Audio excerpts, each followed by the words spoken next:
Assalamualaikum warahmatullahi wabarakatuh. Hai para pecinta catur dan para caturmania, selamat datang kembali di Legenda Catur Dunia. Kita kembali lagi kawan-kawan di seri partai-partai dari kawan-kawan tim Indonesia saat berlaga di VD Online Olimpiade yang digelar bulan Juli sampai bulan Agustus yang lalu. Dan di video kali ini saya akan berikan cuplikan partai yang dimainkan oleh pecatur muda Indonesia. Kebetulan pecatur ini adalah pecatur wanita bergelar Women FIDE Master atau WFM di ajeng Teresa Singeh yang cukup muda kawan-kawan, masih berusia 16 tahun.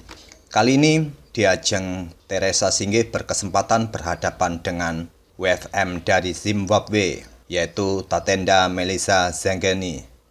Di partai kali ini kan kawan, di ajeng Teresa mampu menaklukkan pemain Zimbabwe ini dengan cukup cepat. Permainan diakhiri sampai langkah ke-21. Bagaimana keseruan permainan dari di ajeng Teresa ini? Kita langsung saja ke permainan kawan-kawan. Di ajeng Teresa memegang putih, Tatenda Melisa memegang hitam. Di ajeng mengawali permainan dengan pion E4 dibalas Tatenda pion C6.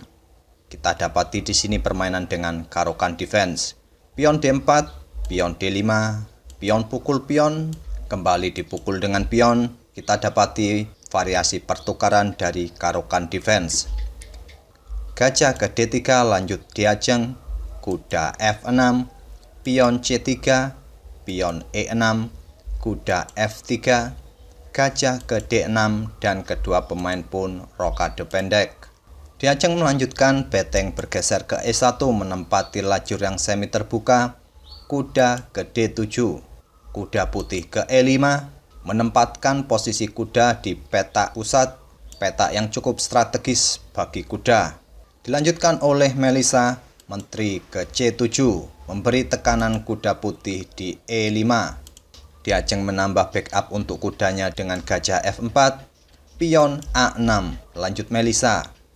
Kuda ke D2, berniat lompat kembali ke petak F3, pion B5, lanjut Melisa, yaitu memberikan kesempatan bagi gajahnya untuk menempati petak B7 di langkah-langkah berikutnya.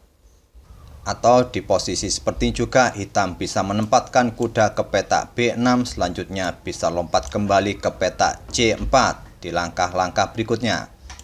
Diajeng melanjutkan rencananya dengan kuda ke F3, bertujuan agar apabila terjadi pertukaran perwira di petak pusat, kuda yang ada di F3 bisa menggantikan posisi kuda yang ada di E5, sehingga posisi kuda tetap berada di petak pusat.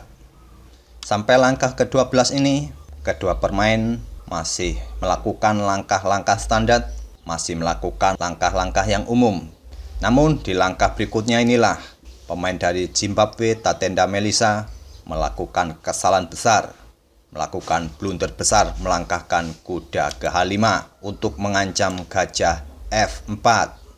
Patut dipertimbangkan dalam posisi seperti ini, hitam melangkahkan kuda ke B6 untuk lompat kembali ke petak C4, ataupun juga bisa memainkan gajah ke B7 untuk menyelesaikan pengembangan perwira dan sekaligus menyiapkan betengnya untuk bergeser ke petak C8 menempati lajur yang semi terbuka. Akan tetapi kawan, di langkah aslinya Tatenda melangkahkan kudanya ke H5 mengancam gajah.